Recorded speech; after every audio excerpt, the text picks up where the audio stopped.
자, 오늘부터 마태복음 강해를 시작하는데 큰 타이틀을 보시면 하나님의 선물 마태복음이라는 제목이 붙어 있습니다. 왜 하나님의 선물이라는 제목이 달렸냐면 마태라는 이름의 뜻이요 하나님의 선물이라는 뜻입니다. 그래서 하나님의 선물이라는 타이틀이 붙은 겁니다. 또 이 마태가 쓴 마태복음이 우리에게 주신 하나님의 최고의 선물 되신 우리 구주 예수 그리스도를 우리에게 잘 소개하고 있기 때문에 아주 우리에게 큰 선물과도 같은 복음서이기 때문에 우리가 제목을 하나님의 선물 마태복음이라 이렇게 지었습니다. 마태복음은 마가복음, 누가복음과 함께 공관복음이라고 불립니다. 공관복음이란 무슨 뜻이냐면 같은 관점을 가지고 있다 하는 뜻입니다. 그래서 공관, 그래서 같은 관점으로 쓰인 복음서가 3개가 있는데 마태복음, 마가복음, 누가복음, 이거는 같은 관점입니다. 자, 복음서가 또 하나 있는데 요한복음이 있습니다. 근데 요한복음은 마태, 마가, 누가와는 전혀 다른 관점을 가지고 있습니다. 그래서 요한복음을 여러분들이 딱 읽어보시면 처음부터 태초에 이렇게 시작합니다. 그러니까 요한복음은요 창세기하고 겹쳐놓고 봐야 되는 성경이지 다른 마태, 마가, 누가복음하고 같은 눈으로 보시면 전혀 다른 복음서라는 걸 여러분들이 아시게 될 겁니다. 그래서 공관복음이라고 할 때는 마태, 마가, 누가복음 3개를 공관복음이라고 하는 것이고 복음서라고 할 때는 우리가 사복음서, 그래서 요한복음까지 해서 우리가 복음서, 사복음서라고 부르는 겁니다. 자, 공관복음서, 같은 관점의 복음서가 3개가 있다 그랬는데 아니 같은 관점이면 굳이 뭐 하려고 3개나 필요할까요? 하나만 있으면 되는 거 아닙니까? 관점이 똑같은데 이런 생각이 드실 텐데 여러분 구약성경 하나님께서 제정하신 율법을 보시면 어떤 사람의 증인의 증언이 맞는지 틀리는지 확인할 때 항상 2-3 증인이 필요합니다. 이게 율법이에요. 그러니까 예수님이 하나님의 아들이시며 메시아심을 증언하기 위해서 우리에게 증거되는 복음이 몇 개가 필요한가 할 때 2-3개가 필요하기 때문에 3개의 공관 복음이 이렇게 쓰여져 있는 겁니다. 그래서 우리 예수님은 이 3개 공관 복음 그리고 복음서 요한복음까지 하면 4개의 복음서가 증언하기를 예수님은 역사적으로 이 땅에 오셨던 하나님이시고 그분은 무덤에 갇혀 계신 분이시거나 그냥 한순간에 잠깐 왔다가 사라진 인간이 아니시다. 그분은 지금도 믿는 자들의 마음속에서 살아서 역사하시고 친히 말씀하시고 하늘로부터 생명의 떡을 내려주시고 마르지 않는 샘물을 우리에게 넘쳐 흐르게 해주시는 우리의 구세주시오 우리 인생의 주인이시오 우리의 왕 되신 하나님이시라 하는 증거를 이 복음서들이 철저하게 아주 주도 면밀하게 우리에게 증언을 하고 있는 겁니다. 초대교회 교부였던 이레니우스라는 분이 계신데 그분은 땅에 동서남북이 있듯이 복음서도 4개의 복음서로 이루어져야만 했다 하는 말을 남겼습니다. 그만큼 예수님은 다채롭고 다각적으로 우리가 연구하고 들여다봐야 조금이라도 더 우리가 알 수 있는 분이시고 그분은 신비시고 끝없는 탐구의 대상이시며 동서남북 4방향에서 입체적으로 봐야만 하는 영원하신 분이시다. 우리가 영원토록 알아가도 그분을 다 알 수가 없는 분이시다 하는 뜻입니다. 자, 기본적으로 마태복음의 저자는 마태입니다. 뭐 당연하겠죠. 마태가 쓴 복음이니까. 자, 마태의 직업을 아시나요? 마태는 세리입니다. 세리. 우리 지난주에 신구약 중간기 하면서 세리가 어떤 직업인지를 우리가 함께 나눴는데 한마디로 동족의 민족의 고열을 빨아먹는 매국노가 세리입니다. 그래서 로마 제국의 유대인들에게 세금을 걷어서 갖다 바치는 매국노, 항상 죄인들과 창기들과 함께 세트로 묶여 다니는 사람이 세리죠. 그래서 유대 사회에서요 세리는 혐오 대상 1순위입니다. 또 살인자와 같은 부류로 그냥 동급으로 취급을 받는 사람이 세리고 회당, 유대 회당이 있잖아요. 그 회당에서도 받아주지 않는 사람이 바로 세리입니다. 그러니까 오늘날 세금 징수원 이런 거 생각하시면 여러분 전혀 다른 겁니다. 그러니까 일제시대에 빨간 완장 차고 죽창 들고 다니면서 찔러 죽이는 막 이런 유와 같은 동급으로 보는 게 세리입니다. 왜 그런가? 지난주에 설명드렸듯이 로마 제국에서 할당된 세금 그것만 딱 내면 나머지는 얼마를 걷어서 착복해도 전혀 타치를 안 받는 직업이었기 때문에 그리고 역사 기록에 의하면 걷어야 하는 세금의 10배까지 거둔 세리가 있었다고 역사 기록에 전해지고 있기 때문에 세리가 그렇게 욕을 먹는 겁니다. 그러니까 세리가 부자가 될 수 있는 방법은 딱 하나죠. 뭘까요? 세금을 많이 걷는다. 최대한 내가 세리라는 직업에 종사하고 있을 때 어떻게 해야 될까요? 전문 용어로 이빠이 세금을 땡겨 걷어서 재산을 쟁인다. 이게 세리가 부자가 될 수 있는 유일한 방법입니다. 그러니까 민족의 고요를 빨아먹는 나쁜 놈 중에 나쁜 놈. 그 중에 가장 나쁜 놈은 누굴까요? 세리장. 네, 세리의 우두머리 세리장. 여러분 성경에 세리장이 누가 나오죠? 삭개오라는 사람이 나오죠. 뽕나무에 올라갔다는 삭개오가 바로 세리장입니다. 그러니까 나쁜 놈 중에 제일 나쁜 놈이 삭개오예요.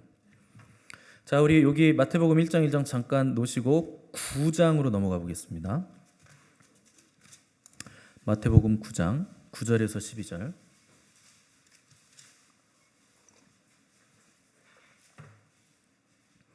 마태복음 9장 9절에서 12절 말씀 우리 함께 읽어보겠습니다. 시작. 예수께서 거기서 떠나 지나가시다가 마태라 하는 사람이 세관에 앉은 것을 보시고 이르시되 나를 쫓으라 하시니 일어나 쫓으니라. 예수께서 마태의 집에서 앉아 음식을 잡수실 때 많은 세리와 죄인들이 와서 예수와 그의 제자들과 함께 앉았더니 바리새인들이 보고 그의 제자들에게 이르되 어찌하여 너희 선생은 세리와 죄인들과 함께 잡수시느냐. 예수께서 들으시고 이르시되 건강한 자에게는 의사가 쓸데없고 병든 자에게라야 쓸데있느니라. 아멘. 자, 이 장면은요 예수님께서 세리 마태를 예수님의 제자로 지금 부르시는 장면입니다. 자, 생각을 해보세요. 예수님께서 세리 마태를 제자로 딱 부르시고서 곧바로 어디로 가셨냐면 마태의 집으로 찾아가신 거예요. 그러니까 마태의 직업이 세리였으니까 부자였겠죠. 그러니까 집이 얼마나 좋고 부유했겠습니까? 막 으리으리한 집, 막 삐까번쩍한 가구 막 있고 진귀한 음식들이 가득한 그런 집으로 찾아갔지만, 그런데 사실 마태의 집은요 혐오 대상 1순위인 사람이 마태였기 때문에 아무도 찾아오지 않는 집입니다. 부자면 뭐하고 뭐 이태리 가구가 있으면 뭐합니까? 사람들이 알아주지도 않고 욕하고 뭐 아무도 찾아오지 않는 집인데, 그런데 메시아 되신 우리 주님이 그 집에 찾아가셔서 친히 거기서 함께 앉으셔서 음식을 잡수셨는데, 그때 누가 왔는가? 또 다른 많은 세리들이 그 집에 찾아오고 또 죄인들, 많은 죄인들이 함께 와서 잔치를 벌였다, 이렇게 기록을 했습니다.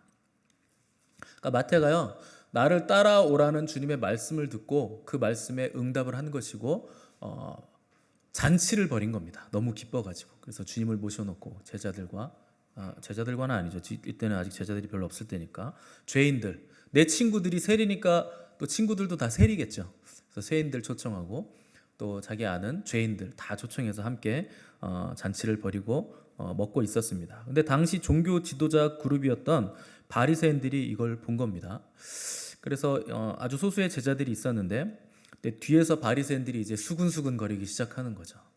저 사람은 하나님의 사람이라고 하면서 어떻게 저 세리, 저 민족의 동족의 고요를 빨아먹는 저자들과 함께 밥을 먹으며 또 다른 많은 죄인들과 함께 식사를 하고 있는가, 이해가 되지 않는 겁니다.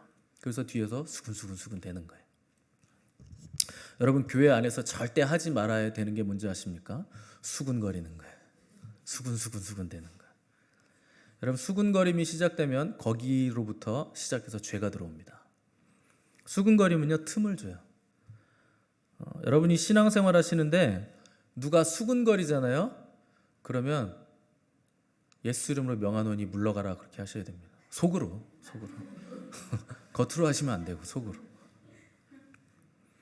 계속 그러면 그냥 딱 정정당당하게 저한테는 그런 말 하지 마세요. 그냥 이렇게 얘기하셔야 됩니다. 그렇게 교회 안에서 3명만 얘기하면 그 사람은 절대 교회에서 앞으로 수근거리지 못합니다. 그러니까 지가 수근거리고 싶으면 답답해서 뭐 교회를 옮기든지 아니면 뭐 절로 가든지 뭐 하겠죠. 단호하게 잘라버리셔야 돼요. 교회 안에서 수근거림이 있으면 안 됩니다. 여러분 누가 사람 칭찬할 때 수근거리는 거 보셨어요? 뒤에서 수근거리는데 저 집사님 있잖아 너무 잘생겼어. 신앙이 너무 좋아. 수근. 우리 목사님 말씀이 너무 좋아. 이렇게 하는 사람 보셨습니까? 수근거리면요. 저 사람 이상해. 다 이런 내용들이에요.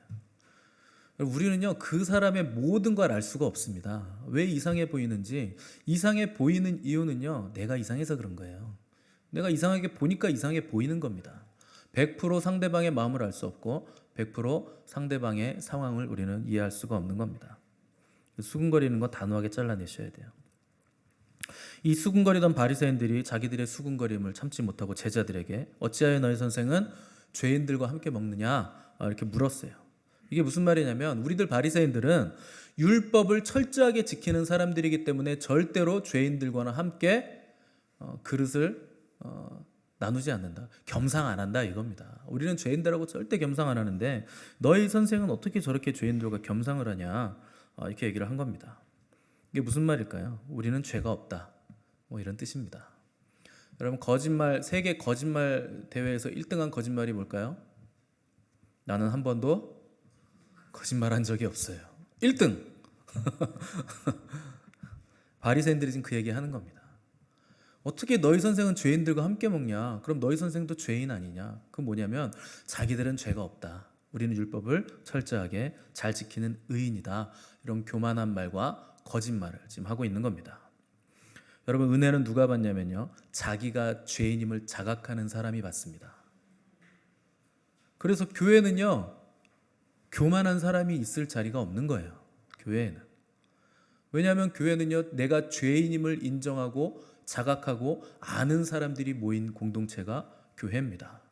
내가 죄가 없다고 여기는 사람이 어떻게 예수 그리스도의 은혜를 그렇게 간절히 갈망하겠습니까? 죄인들이 모인 곳이 교회이니까 당연히 교회는 말도 많고 탈도 많고 별의별 일들이 다 있는 거예요. 다 죄인이니까요. 당연한 거예요. 그러나 교회에는 주님이 계시기 때문에 우리가 죄인일지라도 여전히 우리는 용서함 받은 죄인이기에 거룩한 성도들의 모임이라 이렇게 하나님께서 이렇게 인정해 주시는 것입니다. 자, 마태는요 예수님의 부르심에 응답해서 자기의 모든 것을 버리고 일어나 예수님을 따랐는데 마지막으로 자기가 가진 전 재산 너무나 많잖아요. 그 재산에서 일부러 이게 잔치를 크게 베풀었고 그 뒤로 아마 예수님을 따르는 제자가 된 걸 보니 그 재산을 가지고 예수님의 사역을 돕거나 또 가난한 자들에게 자기의 그 많은 재산을 다 베풀어 줬을 겁니다. 그리고 나서 예수님의 제자가 된 마태는 예수님 가까이서 주님의 일거수일투족을 다 지켜보고서 유대인들에게 예수님이야말로 우리가 기다리던 진정한 메시아이시다 하는 것을 전하기 위해서 이 마태복음이라는 복음서를 집필하게 된 것입니다. 자, 다시 1장으로 넘어가겠습니다.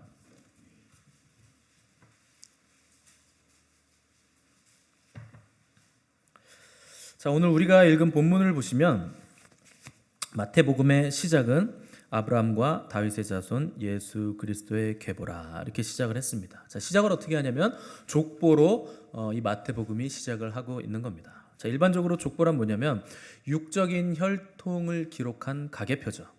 피의 흐름입니다.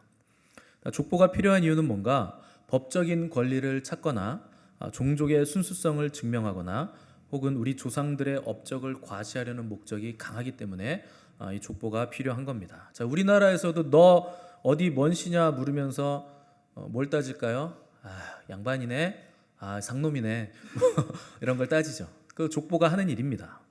그러니까 뭐 양반 상놈을 따지는 이유가 뭘까요? 족보를 통해서 나는 훌륭한 집안과 연결된 인물이다. 이런 걸 좀 과시하는 거죠. 그런데 족보는요 사람이 쓰는 거기 때문에 되도록이면 부끄러운 과거는 지우고 자랑스러운 업적만 크게 부각시키기 위해서 유명한 사람들을 족보 전면에 올려놓습니다.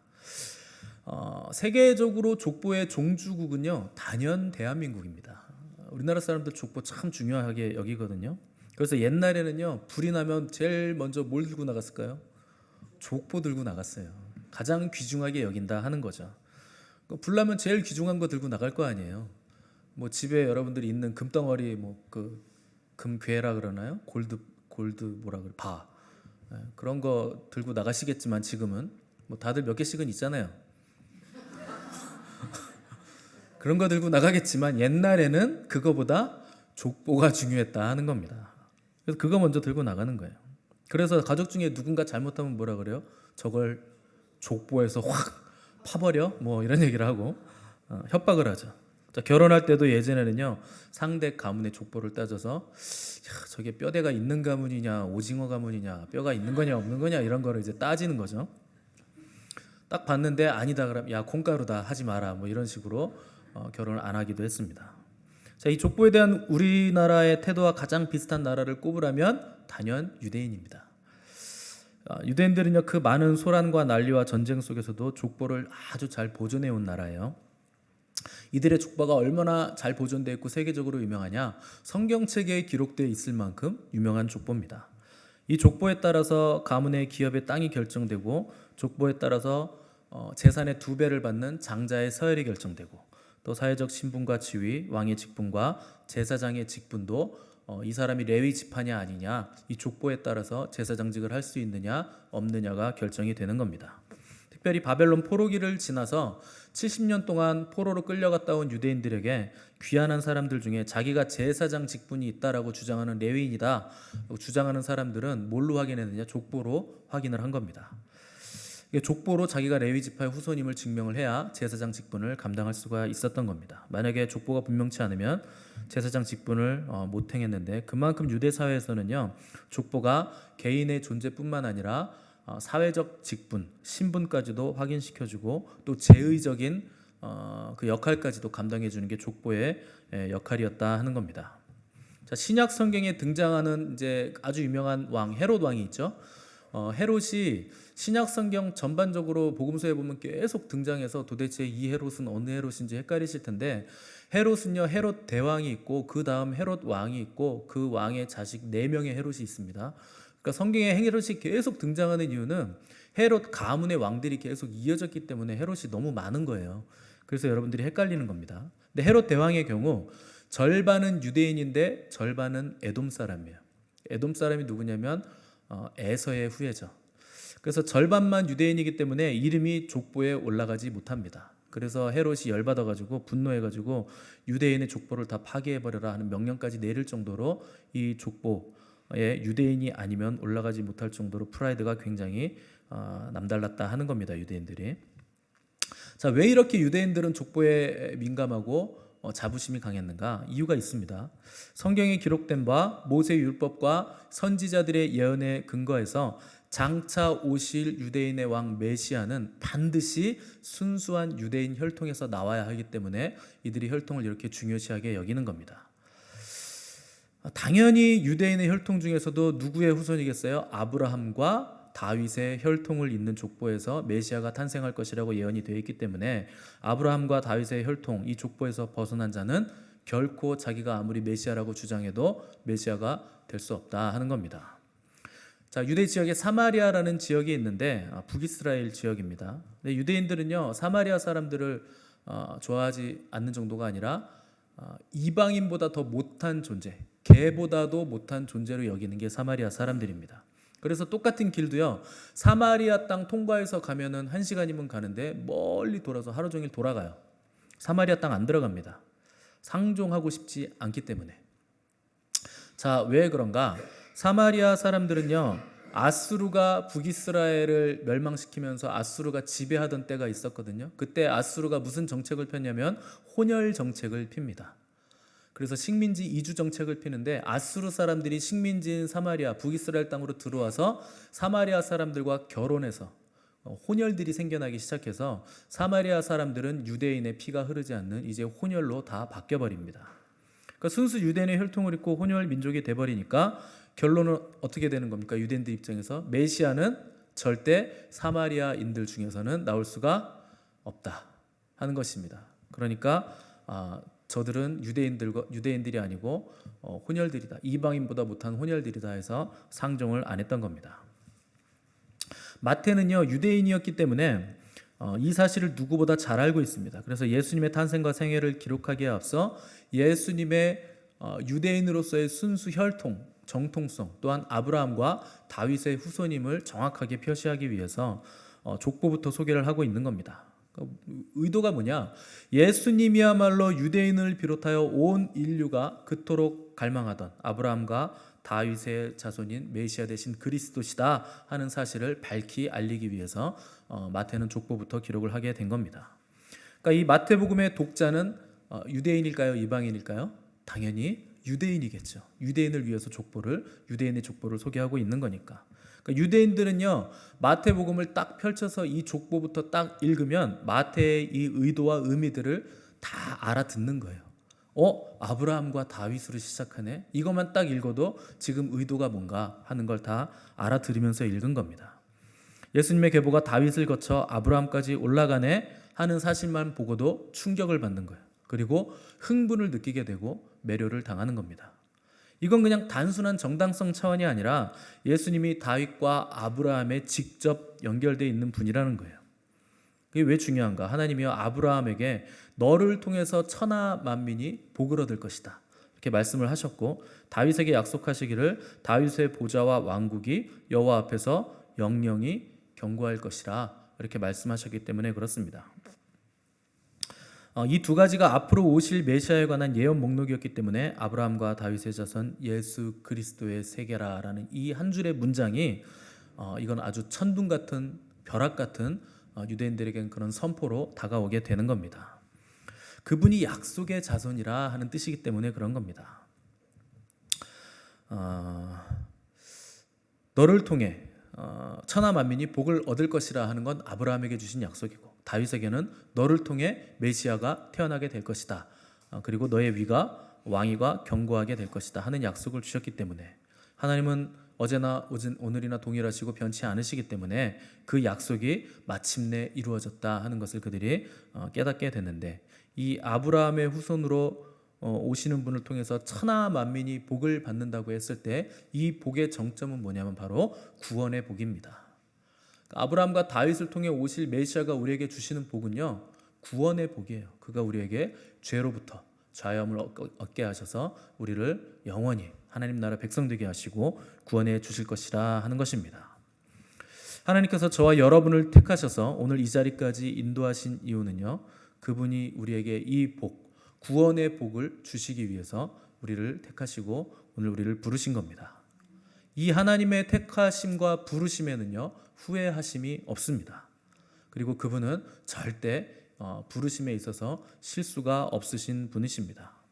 하나님께서 우리를 향해 너는 내 아들이라 오늘날 내가 너를 낳았다, 이렇게 말씀하시고, 내가 너를 사랑한다, 내가 반드시 너를 복주고 복주며 너를 번성케 하고 번성케 하리라, 이 약속의 말씀을 주셨다면 그 말씀은 반드시 그렇게 될 것입니다. 하나님의 이 사랑에서 아무것도 우리를 끊을 자가 없기 때문에 그렇습니다. 아브라함만 보더라도요, 정말 이런 복을 받을 사람인가 의심이 될 정도로 형편없는 사람이에요. 아브라함은 하나님의 약속을 받을 복의 근원이 될 사람이었으나 아내를 2번이나 왕에게 팔아먹어서 부자가 된 사람입니다. 한 번 그랬으면 우리가 아브라함이 실수했네, 얼마나 무서웠으면 이집트 왕에게 아내를 누이라 그래서 돈 받고 팔았을까, 이런 생각이 들겠지만 아브라함은 2번 그랬거든요. 그러니까 상습범이에요. 아브라함은 상습범입니다. 그러니까 상습적으로 내 목숨 부지하려고 아내를 팔아먹는 위인이 바로 믿음의 조상 아브라함입니다. 다윗은요, 자기를 위해서 목숨도 내놓는 우리아라는 충신의 그 와이프를 우리아가 전쟁하러 나간 사이에 간통하고 불러들여서 범하고, 바세바가 자기 아이를 임신하니까 그 사실을 은폐하기 위해서 우리아를 불러들여서 너 아내하고 동침해라 했는데, 우리아가 너무나 충성돼서 지금 전쟁 중인데 제가 어떻게 아내와 함께 잠을 잡니까? 그래서 동침을 안 하니까 결국 전쟁터로 다시 내보내서 살인 교사까지 내린 사람이 바로 다윗 왕이라는 인물입니다. 여러분, 이런 사람들이 우리 주님의 조상이에요. 아브라함과 다윗입니다. 그러니까 하나님의 은혜가 사람의 죄보다 얼마나 더 크고 위대한가 하는 것을 우리가 알 수 있는 겁니다. 여러분, 이 하나님의 사랑을 붙잡으시기 바랍니다. 우리는요, 나를 보면 절망해요. 여러분, 우리가 하나님의 은혜를 받을 만한 사람입니까? 생각하는 것마다 죄죠. 행하는 것마다 죄죠. 말하는 것마다 죄죠. 목사인 저도 그런데, 제가요 목사인데 저도 가끔 제가 목사라는 사실에 깜짝깜짝 놀래요. 아무리 생각해도 야 이건 아닌데, 그런 경우가 한두 번이 아닙니다. 이래가지고 내가 주님 일을 어떻게 감당할까 싶은 거예요. 근데 하나님은요 죄인들을 통해서 일을 하세요. 이게 하나님의 신비입니다. 이게 기적이에요. 혹시 하나님 실수하신 거 아니에요? 이런 생각이 드는데도, 그런 생각이 얼마나 자주 드는지 몰라요. 근데 여러분, 하나님은요 실수가 없으신 분이세요. 하나님은 누굴 부르시는가? 잘난 사람 부르시는 것 아닙니다. 별 볼 일 없는 사람, 저와 여러분 같은 사람들 하나님 부르셔서 하나님 뜻 이루시고 교회를 세우시고 그분의 거룩한 사역에 우리를 동역자로 함께 세워주시는 것입니다. 자, 오늘 본문 마태복음 1장 1절을 보시면 아브라함과 다윗의 자손 예수 그리스도의 세계라 이렇게 기록을 했는데, 여기서 세계는 세상을 뜻하는 말이 아니고 헬라어 원어를 우리가 좀 볼 필요가 있습니다. PPT 한번 띄워주세요. 헬라어가 나왔습니다. 다 아시죠? 이 정도는 이제 저와 같이 신앙생활을 이제 1년 반을 넘게 하셨는데 이제 이 정도는 읽을 수 있어야죠. 자, 위에 헬라어가 있고 밑에 한글이 있는데 여러분들 각자가 수준에 맞춰서 한번 내가 읽을 수 있는 것으로 한번 읽어보겠습니다. 시작. 비블로스 게네세오스 예수 그리스도. 자, 이게 뭐냐면 예수 그리스도의 기원의 책이라 이런 뜻입니다. 전혀 다르죠. 한글 뜻하고. 자, 비블로스라는 건 책이라는 뜻이고, 게네세오스 하면 여러분 차 중에 좀 좋은 차 있죠? 제네시스. 창세기 영어 성경 보시면 제네시스라고 써 있습니다. 그 기원이라는 뜻이에요. 시작. 그래서 창세기 우리 기원의 책이라고 모세오경 양육반 때 설명드렸죠. 그래서 게네세오스는 영어의 제네시스의 헬라어 원어죠. 그래서 시작, 기원이라는 뜻이고, 예수 그리스도는 그냥 예수 그리스도라는 뜻입니다. 자, 비블로스는 책, 게네세오스는 시작. 이런 거죠. 그러니까 예수 그리스도의 세계라의 정확한 뜻은 뭐예요? 예수 그리스도의 기원의 책이라 하는 뜻입니다. 그런데 이 게네세오스라는 단어가 70인역 헬라어 성경에서요 어디에서 쓰이냐면 마태복음 1장 1절에 쓰이고 나머지는 전부 다 창세기에서 쓰입니다. 창조에 해당하는 말을 쓸 때 게네세오스라는 말을 써요. 그래서 창세기 2장 4절 보시면 천지에 창조된 대략이 이러하니라 이런 구절이 있는데, 여기서 대략이 비블로스 게네세오스, 똑같은 기원의 책, 이 단어가 쓰입니다. 그러니까 무슨 뜻이냐면 마태복음 1장의 예수 그리스도의 족보는 신약의 족보가 아니라 창세기까지 거슬러 올라가는 아담부터 구약 전체의 시작과 기원을 선포하는 책이다 하는 선포가 비블로스 게네세오스 예수 그리스도, 요 한 문장 안에 이미 담겨져 있는 거예요. 그러니까 당시의 유대인들은 헬라어를 썼기 때문에 이거를 딱 읽으면 이거 딱 이해를 한 겁니다. 창세기까지 이 단어가 거슬러 올라가고 있는 단어를 여기다 갖다 썼네 하는 것을 다 이해를 한 거예요. 우리가 지금 성경을 읽으면 이런 거 이해 못하죠. 그러니까 여러분, 인류는 진화한 게 아니라 퇴보하고 있는 겁니다. 그러니까 진화로는 말이 안 돼요. 갈수록 머리가 나빠져 사람들이. 여러분 전화번호 몇 개 외우세요? 우리 어릴 때는 엄청 외웠거든요. 집 전화 타타닥 누르고 아버지 전화 없지, 누구네 전화 이런 거. 핸드폰 없을 때 오히려 더 많이 외우죠. 그러니까 인류는요 기술은 진화하고 있다고 하는데 머리는 점점 퇴보하고 있죠. 자, 마태복음 1장의 족보는 어디까지 지금 올라간다? 천지 창조까지 지금 올라가는, 창조까지 아우르는 족보를 소개하고 있는 셈입니다. 그러니까 이 마태복음 1장의 예수 그리스도의 출생은 단순한 출생이 아니라 창세기부터 시작하는 우주의 시작과 근원, 실존을 나타내는 신구약 역사 전체를 아우르는 중대한 선포가 바로 마태복음 1장 1절이라 하는 것입니다. 자, 창세기 5장 1절에도요 족보가 나옵니다. 창세기에도 족보가 꽤 많이 나오거든요. 우리 창세기 5장 4절부터 11절 한번 우리 족보 읽어보겠습니다. 4절부터 11절. 자, 띄워졌습니다. PPT에 읽어보겠습니다. 시작. 아담은 셋을 낳은 후 800년을 지내며 자녀들을 낳았으며 그는 930세를 살고 죽었더라. 셋은 105세에 에노스를 낳았고 에노스를 낳은 후 807년을 지내며 자녀들을 낳았으며 그는 912세를 살고 죽었더라. 에노스는 90세에 게난을 낳았고 게난을 낳은 후 815년을 지내며 자녀들을 낳았으며 그는 905세를 살고 죽었더라. 자, 여기에 창세기에 나오는 족보인데, 자, 오늘 본문 우리 마태복음의 족보와 한번 비교해 볼까요? 마태복음 1장 2절에서 5절까지만 한번 읽어봅시다. 오늘 본문 피셔가지고 2절에서 5절 함께 읽겠습니다. 시작. 아브라함이 이삭을 낳고 이삭은 야곱을 낳고 야곱은 유다와 그의 형제들을 낳고 유다는 다말에게서 베레스와 세라를 낳고 베레스는 헤스론을 낳고 헤스론은 람을 낳고 람은 아미나답을 낳고 아미나답은 나손을 낳고 나손은 살몬을 낳고 살몬은 라합에게서 보아스를 낳고 보아스는 루sek에서 오벳을 낳고 오벳은 이새를 낳고 이새는 다윗 왕을 낳으니라. 자, 아는 사람들 몇 명 나오죠? 근데 이 마태복음의 족보와 여러분이 창세기의 족보 우리가 읽었는데 차이점이 보이십니까? 눈에 보이시나요? 잘 보시면 마태복음의 족보는요, 누가 누구를 낳았고 계속 낳았다는 것을 반복합니다. 근데 창세기의 족보는요, 죽었고를 계속 반복합니다. 여러분, 이것이 아담의 족보와 예수님의 족보의 결정적인 차이예요. 왜 아담의 족보에서 계속 죽음이 반복되는가? 아담은 죽음 안에 있으면서 죽음을 극복하지 못했습니다. 이 죽음은요, 죄의 결과거든요. 아담은요, 죄를 극복해 줄 수 있는 존재가 아니에요.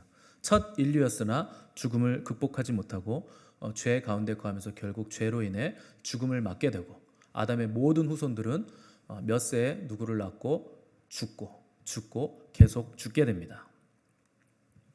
그러나 우리 주님은 죄와 죽음을 극복하셨을 뿐만 아니라 자기를 믿는 모든 자에게 영원한 생명을 주시는 분이십니다. 그래서 예수님의 족보는요, 죽음을 얘기하는 것이 아니라 삶을 이야기하는 거예요. 누가 누구를 또 낳았다. 계속해서 생명이 탄생된다에 예수님의 족보는 지금 주목을 하고 있는 겁니다. 그리스도인은요, 뭘 하고 죽는 사람들이 아니라 살아나는 사람들입니다. 구약의 족보처럼 몇 살 살다가 그냥 인생 끝나고 죽는 것이 아닙니다. 우리는 날마다 새로 태어나는 것, 이것이 바로 예수 그리스도 복음의 능력입니다. 복음은요, 죽는 것이 아니고 살리는 것입니다. 우리가 신앙생활을 하면요, 우리를 통해서 새로운 생명이 계속 잉태가 되는 거예요. 그리고 새 생명의 탄생이 계속 이어질 수밖에 없는 겁니다. 내가 예수님을 믿으면 나의 자녀, 나의 배우자, 나의 가족들에게 새로운 생명이 계속해서 잉태가 되는 기적이 나타나는 것입니다. 그것이 바로 정상적인 그리스도인의 삶이에요. 이 예수님의 족보를 보면서 우리는 예수님이 얼마나 겸손하신 분이신가 하는 것을 또 생각을 해봐야 됩니다. 그분은 창조주세요. 태초에 말씀이 계시니라. 이 말씀이 하나님과 함께 계셨으니 이 말씀은 곧 하나님이시니라. 그 말씀이 우리 주님이세요. 그래서 하나님이 천지를 창조하실 때 말씀으로 창조를 하시는 겁니다. 근데 그 창조주 하나님이신 우리 주님께서 인간 족보 가운데 이름을 올리셨다 하는 것은 우리가 그 어떤 말로도 표현할 수 없는 신비이면서도 완전한 겸손 그 자체라 하는 것을 우리가 알 수 있는 겁니다. 여러분들이 우주에 관한 다큐멘터리를 보시면 얼마나 광대하고 넓은지 인간의 생각으로는 상상할 수조차 없을 만큼 광활합니다. 우주의 끝을 가본 사람이 아무도 없어요. 하물며 그 우주를 만드신 주님은 얼마나 광대하시겠습니까? 인간은요, 우주는 고사하고 바닷속 끝도 다 아직 탐험을 끝내지 못했습니다. 거기까지도 들어갈 기술력이 없는 거예요. 그런 분, 이 지구와 바다와 온 우주, 아직 끝을 모르는 우주까지도 창조하신 분이 자신을 비우시고 영원에서 시간 안으로 들어오셔서 육신을 입으시고 타락한 인간과 함께 자신을 동일시하신 것은 겸손이라는 말로 표현하기에는 너무나 부족할 정도로 송구할 정도로 낮아지심을 우리에게 보여주신 것입니다. 이것이 얼마나 영광스럽고 위대한 겸손인가 하는 것은 사탄과 대조해 보면 우리가 금방 알 수 있습니다. 하나님은 루시퍼라는 천사에게 하나님의 지혜와 아름다움을 완벽하게 입히셨어요. 그래서 천사 질서체계의 머리로 세우시고 찬양하는 천사로 그를 세워 놓으셨습니다. 근데 루시퍼가요, 자신의 아름다운 영광과 권세를 가지고 하나님의 자리에 앉으려고 시도를 합니다. 너무나 아름답고 천사들이 막 흠모하니까 자기가 교만해져서 하나님의 보좌를 찬탈하려고 하다가 하나님께 쫓겨나서 떨어져서 사탄이 됩니다. 무엇이 천사들의 우두머리인 루시퍼를 사탄이 되게 만들었는가? 교만이 그를 그렇게 만든 겁니다. 우주에 있는 모든 죄와 악의 뿌리는요, 교만이에요. 교만은 지독하고 집요하게 우리를 따라다니면서 우리를 감염시키는 죄입니다. 아담이 죄를 지었을 때도요, 이 사탄의 교만에 감염이 된 거예요. 네가 이걸 따먹으면 하나님같이 되리라. 그 얘기를 듣고 따먹은 겁니다. 그리고 아담의 모든 자녀들도 이 교만에 지금 감염이 돼 있습니다. 이 교만이 얼마나 우리를 괴롭히는지 다 아시죠? 다 아시잖아요.